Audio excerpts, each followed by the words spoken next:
to knock down media reports about contacts during the presidential campaign between Donald Trump's associates and Russians known to U.S. intelligence. Pamela Brown and Evan Perez broke this story along with Jim Sciutto, Shimon Prokupecz, and Manu Raju. Pamela and Evan are out front. And Pamela, let me start with you. What are you learning tonight? Well, Aaron, CNN is told that the FBI rejected a recent White House request to publicly knock down media reports about communications during the 2016 presidential campaign between Donald Trump's associates and Russians known to U.S. intelligence. Multiple U.S. officials telling CNN that the White House sought the help of the Bureau and other agencies investigating the Russian matter to say that the reports were wrong and that there had been no contacts whatsoever.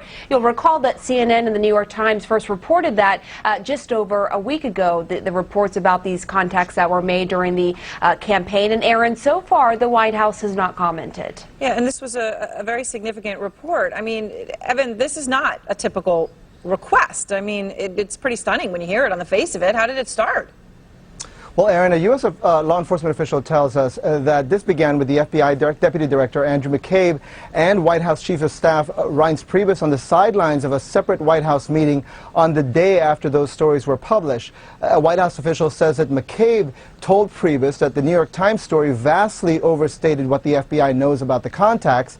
The White House official says that Priebus later reached out again to McCabe and to the FBI Director James Comey, asking for the FBI to at least talk to reporters on background to dispute the stories.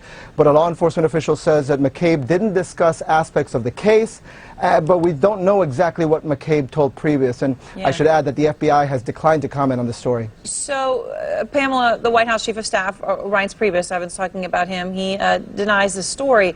This is what he said on Fox News Sunday earlier this week. The New York Times last week put out an article with no direct sources that said that the Trump campaign had constant contacts with Russian spies. Basically, you know, some treasonous type accusations. We have now all kinds of people looking into this. I can assure you, and I've been approved to say this, that the top levels of the intelligence community have assured me that that story is not only inaccurate, but it's grossly overstated, and it was wrong, and there's nothing to it. So, Pamela, is the investigation still going on? It is going on, and the FBI's Counterintelligence Division, also several members of the House and Senate Intelligence Committees, tell CNN that Congress is still investigating those alleged contacts. That has begun, and they are starting to collect documents and records as well, Aaron. Which is obviously important. That's what's going to determine what really happened here and answer all the questions so many have. Evan, this is not a typical back and forth, though, between a White House and the FBI. There may be disagreements, but this is not how it usually plays out, right?